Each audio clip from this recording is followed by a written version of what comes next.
Pesan sama Bapak Ibu, mumpung ini bulan Muharram. Nabi Adam dulu ketemu dengan istrinya Siti Hawa. Setelah 300 tahun berdoa dimulai dengan membaca nama Muhammad. Makanya mumpung ini bulan Muharram, Anda punya hajat, perbanyaklah baca sholawat. Anaknya di pondok, disolawati, di fatihai.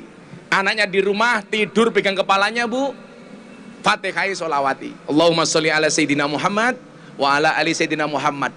Untuk anakku mudah-mudahan soleh solehah, al-fatihah. Manjur. Bapak juga sama pak, punya istri mulutnya cerewet, gampang tidur pegang mulutnya pak. Begitu Mas Marbun. Allahumma sholli ala Sayyidina Muhammad wa ala ali Sayyidina Muhammad. Mudah-mudahan istriku nggak cerewet, al-fatihah. Jos. Kalau di fatihai tetap cerewet, gampang, tambah yasin dan tahlilnya. Yasin dan tahlilnya pak. Tapi itulah resiko laki-laki pak. Rata-rata orang hebat itu istrinya galak. Betul pak polisi ya? Contohnya Umar bin Khattab.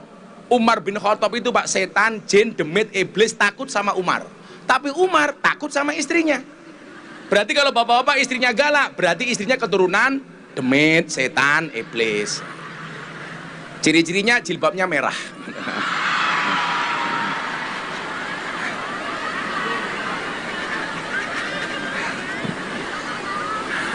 Perempuan kok dilawan pak? Beneran pak polisi ini kalau di kantor galak, di rumah ketemu istri, saya juga sama pak gitu. Tapi saya meyakini kalau seorang laki-laki punya istri galak, insya Allah besok di akhirat siksanya akan dikurangi oleh Allah. Amin. Kenapa? Karena selama di dunia sudah sangat tersiksa gitu.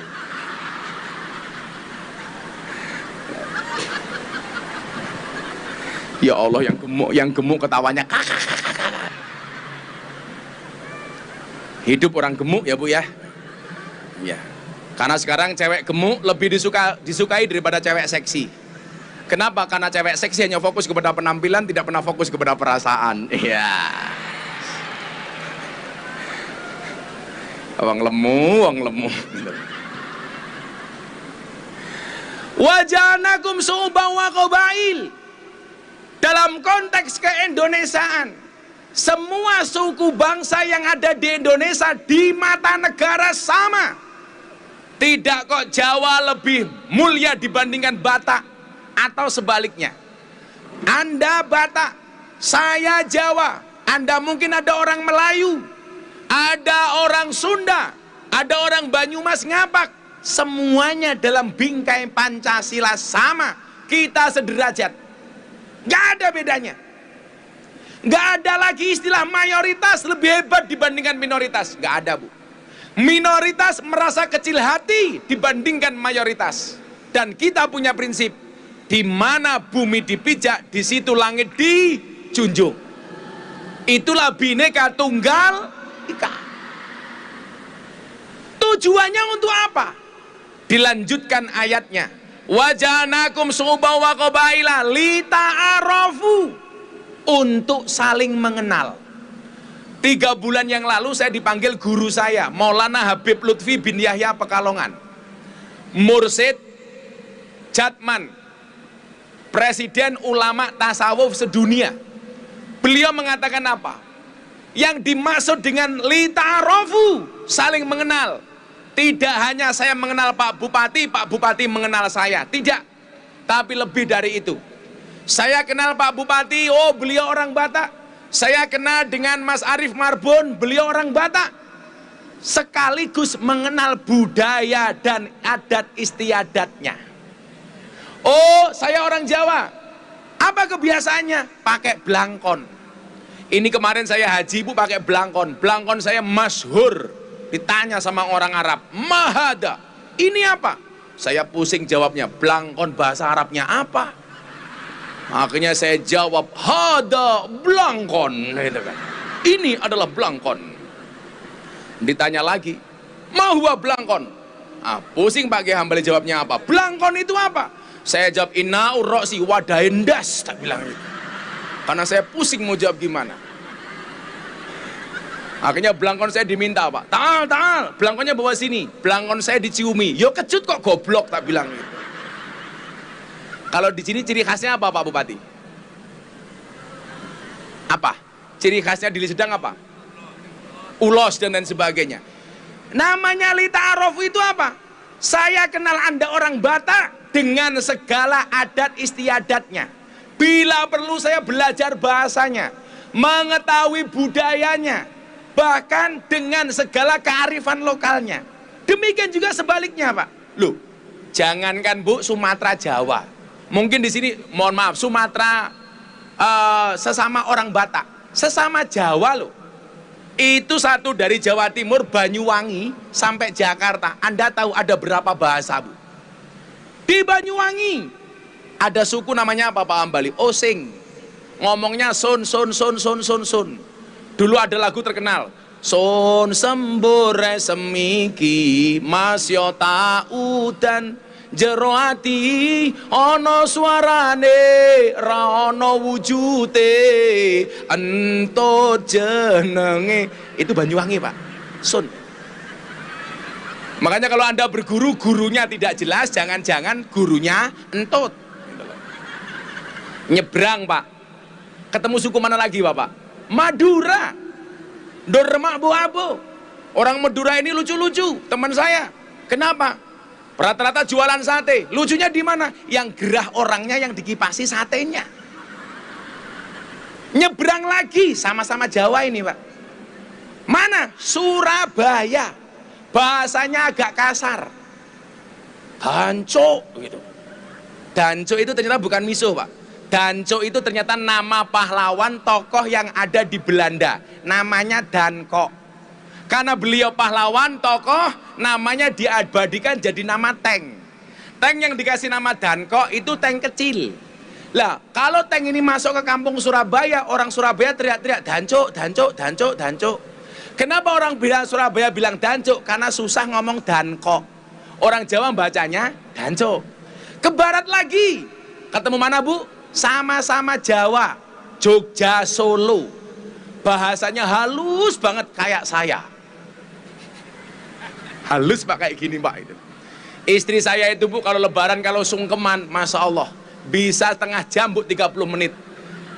Istri saya bilang sama saya, Beb, gitu kan. Loh, ada yang salah?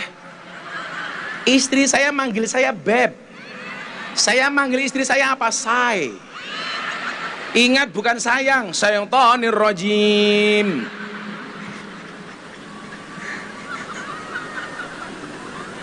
Alhamdulillah, Bu, istri saya orang yang nggak pernah keluar rumah. Jadi istri saya itu di rumah pekerjaannya cuman membaca sholawat. Adik-adik santri saya kasih tahu, istrinya Gus Miftah sehari membaca sholawat minimal 20.000 kali. Kulayaum setiap hari. Kalau lebaran, Pak, ngomongnya pakai bahasa Jawa halus banget. Abah, kaulo ngaturaken sugeng riyadi mbok menawi kaulo gadah kelepatan saklima saking ucapan salangkah saking tindak tanduk kaulo banyu sacawa lemas sacara cium. Muah.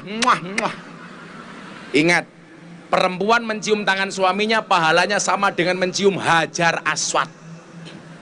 Ayo, Pak Bupati pulang. Hei, Mah, Hajar Aswad. Nyoh, gitu, Pak.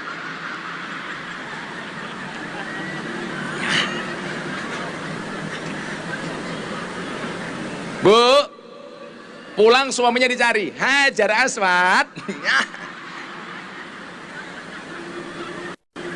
Ke barat lagi, sama-sama Jawa, Pak Bupati. Ketemu mana? Banyumasan. Bahasanya apa? Ngapak. Ngomongnya gimana? Blekuduk. Ada orang ngapak di sini. Ada orang ngapak. Tuh, ngapak. Ke barat lagi, ketemu Jawa Barat. Ada suku namanya apa? Sunda. Kaditu, Kadunia, Kumaha, Damang. Ke barat lagi ketemu mana, Pak? Banten, Baduy. Ke barat lagi ketemu Lampung, Nyago Mengan Kudai. Ke barat lagi ketemu mana? Palembang. Orang yang paling top sedunia, bahkan kapal selam dimakan. Palembang. Kesini akhirnya ketemu Medan, Horas Bah. Horas bah. Nggak ada beras, makan gabah. Kalau siapa? Beliau ini marganya apa? Pak Arief, Marbun. Kalau Pak Bupati, Tambunan. Bapak Ketua MUI, Simanjuntak. Gus Miftah, Simatupang. Siang malam tunggu panggilan. Kalau santri saya ini jelas marganya, Si Raja Guguk. Ini keindahan Indonesia. Maka kemudian apa yang terjadi? Karena begitu majemuknya bangsa Indonesia, ada provokator-provokator masuk, Pak. Yang kita sudah dilekatkan dengan Pancasila, ideologi yang sudah mampu mempersatukan anak bangsa, mulai muncul paham-paham baru untuk menggantikan Pancasila. Mereka mengatakan apa? Pancasila sudah tidak cocok lagi dengan Indonesia.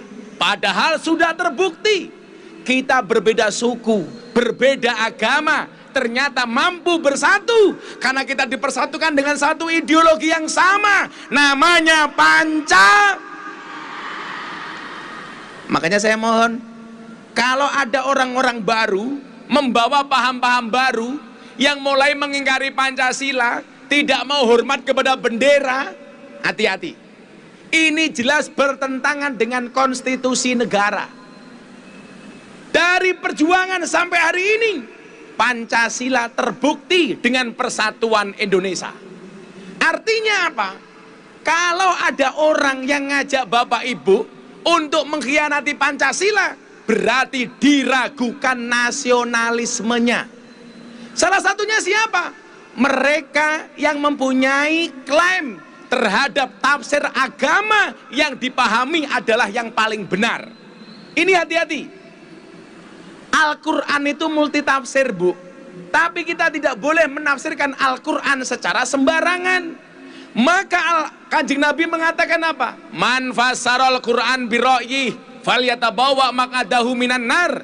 Barang siapa menafsirkan Al-Quran dengan kemampuan akalnya, siap-siap mengambil tempat duduk dari api neraka. Hari ini banyak paham-paham yang mulai meragukan nasionalisme dengan mengatakan apa? Cinta negara itu tidak ada dalilnya. Tapi lucunya apa, Pak Bupati? Begitu Palestina diserang sama Israel, mereka teriak-teriak bantu Palestina tanpa tanya dalilnya. Tapi kenapa untuk mencintai Indonesia Anda harus bertanya dalilnya? Ini ironi. Pertanyaannya adalah, adakah ajaran dari Nabi yang mengajarkan kita untuk mencintai negara? Ada, Bapak Ibu. Nabi Muhammad hijrah dari Mekah ke Madinah. Begitu sampai kota Madinah, Nabi mengangkat kedua tangannya. Allahumma habib ilainal Madinah kahubbina ila Makkah au asyad. Ya Allah, anugerahkanlah kepadaku untuk mencintai kota Madinah sebagaimana aku mencintai kota Makkah. Pertanyaannya, kenapa Nabi mencintai tanah Arab? Karena Nabi lahir di Arab, hidup di Arab, bekerja di Arab, meninggal dimakamkan di tanah Arab. Pertanyaannya, kenapa kita mencintai Indonesia? Karena kita lahir di Indonesia, besar di Indonesia, mencari hidup di Indonesia, dan mati kita dikuburkan di Indonesia. Itulah alasan kita mencintai Indo. Mencintai Indo. Kalau ngomong Indonesia yang semangat kayak Indonesia. Coba, saya pengen Anda benar-benar mencintai Indonesia. Tahu lagu syukur, Bu? Kita nyanyikan lagu syukur untuk kemerdekaan Indonesia. Dari yakin ku teguh, hati ikhlasku penuh akan karuniamu, tanah air pusaka Indonesia merdeka. Syukur aku sembahkan kehadiratmu Tuhan. Sekali lagi, yang lebih kompak untuk Indonesia.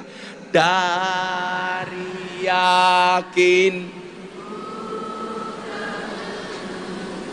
hati ikhlasku penuh akan karuniamu,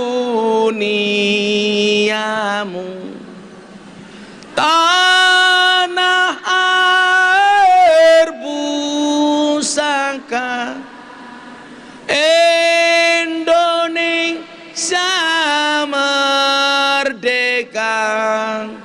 Syukur aku sembahkan kehadiratmu Tuhan, kehadiratmu Tuhan.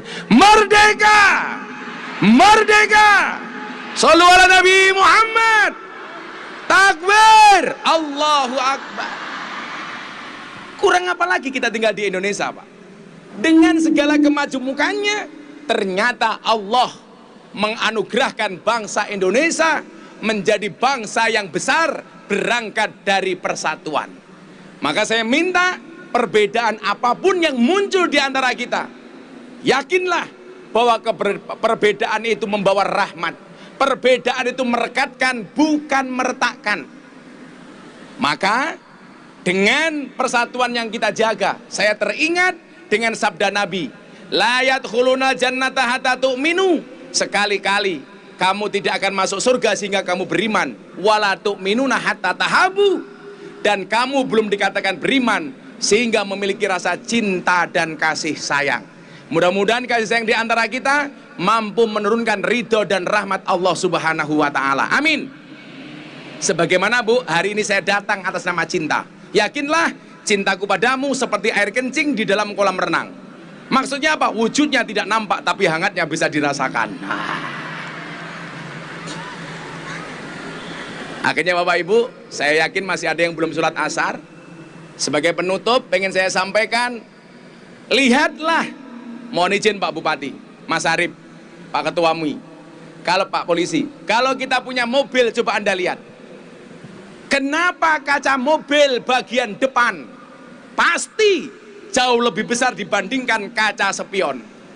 Jawabannya satu. Apa? Kenapa kaca mobil bagian depan jauh lebih besar dibandingkan kaca spion? Jawabannya adalah karena masa depan bangsa Indonesia lebih besar dibandingkan masa lalunya. Terima kasih. Assalamualaikum warahmatullahi wabarakatuh.